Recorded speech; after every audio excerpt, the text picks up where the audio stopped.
dare I say, a more innocent world. Well, I don't know if innocent is the right word to use, but we simply didn't have access to, most of us, I certainly didn't have access to this kind of knowledge of the kind of things that they're really actually capable of, um, and do the kind of things that they do, probably habitually, probably without a second thought.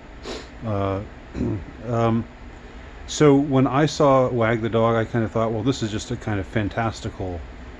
Uh, this isn't really. It couldn't really be that they do this kind of stuff. It couldn't really be that they actually record a song uh, and then make it sound like an old song. They sneak it into the Library of Congress, and then say, yeah, there was the song in the 30s that was about this kind of thing that we're now going to use for this propaganda effort. And they even made the link to tie yellow ribbon, which was part of the hostage crisis in the late 70s. Who knows how much of that was real and how much of that was fabricated? Who knows how? Again, you can go way beyond uh, uh, where I went with this movie when I saw it in '97, and I think again, just to dwell on a couple of things about Wag the Dog. First of all, you have the president who's not Clinton in the movie. He's somebody else. He's somebody who doesn't really feature. He's not really important. One gets the impression, that it could be anybody. It could be anybody who's president. But he makes a sexual advance on. What is she called? A campfire girl, or is it a campfire girl? It's something like the Girl Scouts, except not the Girl Scouts. And later they talk about her being a teenager, but one gets the impression that this is a very young girl. And at the time, the atmosphere of things in 1997, there really wasn't this kind of attention paid to, wow, the president's actually a pedo. He's actually been found hitting on this or hitting on or making advances, and perhaps even it's never really clear what he does exactly. At one point, Dustin Hoffman's character says, well, he fucked a Girl Scout, and they don't really correct him, so we don't know. Was it an assault? Was it just an unwanted advance? But in any case, it's the president, and everybody knows about it, and it seems like it's something that one would never think that somebody who was caught on tape making inappropriate advances towards young girls would ever be president.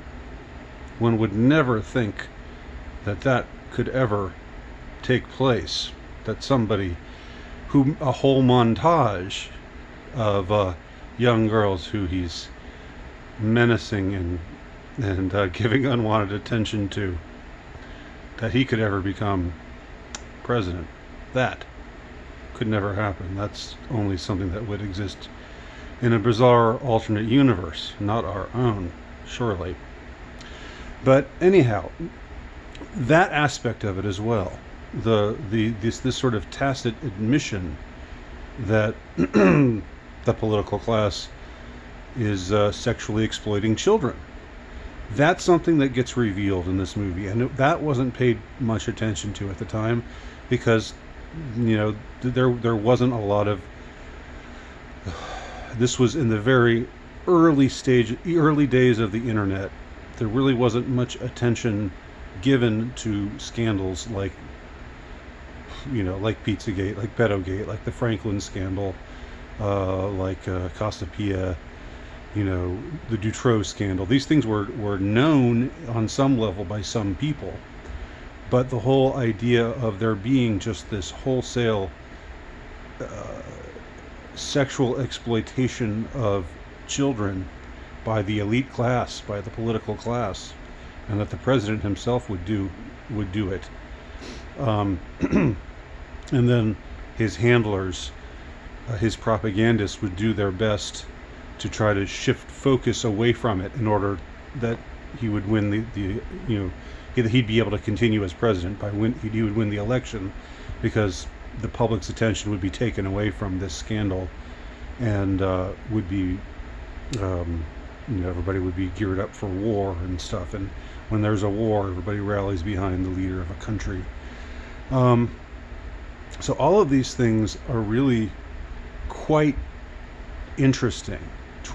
Almost 25 years later, afterwards, this is a movie that really assumes this weightiness today for me, and I think probably for many others, that it didn't really have in 1997, when it just kind of seemed like a lark. It just kind of seemed like a what if, it seemed like kind of almost a science fiction kind of, maybe someday we'll get to this point where these kind of things are happening. Now it seems like it's sort of this is what they do. This is what they do habitually, all the time, and it ain't no thing, And of course, since then, this just makes me laugh. We have seen that aspects of the Gulf War where there were supposedly reporters there reacting to bombs, to chemical attacks. It was actually them just standing there on a movie set with a blue screen behind them. I don't know if I'll be able to find this footage. I'm sure now YouTube has algorithmed it way out of existence, practically, but you can find it if you look for it, and it's just embarrassing to see. This is actually what they passed off as news during the first Gulf War. And there's a chemical attack.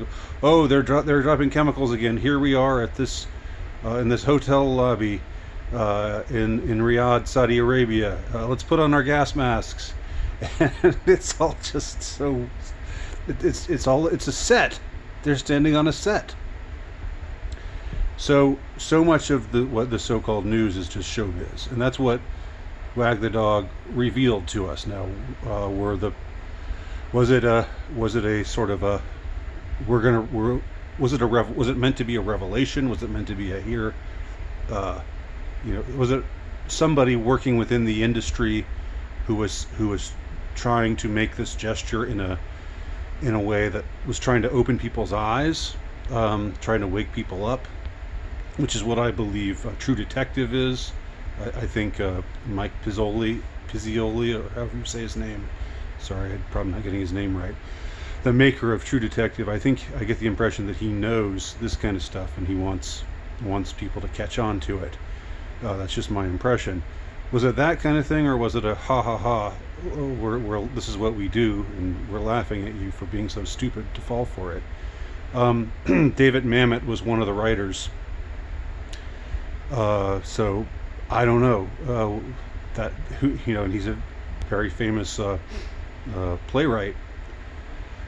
I don't know enough to vouch for his integrity or whatever. I know he wrote some other the screenplays for some other movies that I really liked at the time, like The Untouchables, and a few other things. And he's best known for his stage plays. Anyhow, Wag the Dog is the earliest instance of revelation of the method. I think you should check it out, see for yourself. See how contemporary it looks, even though it was made half or a quarter of a century ago. It's really just pretty wild. Thanks for watching. My name's Andy Nowicki, altrightnovelist.com.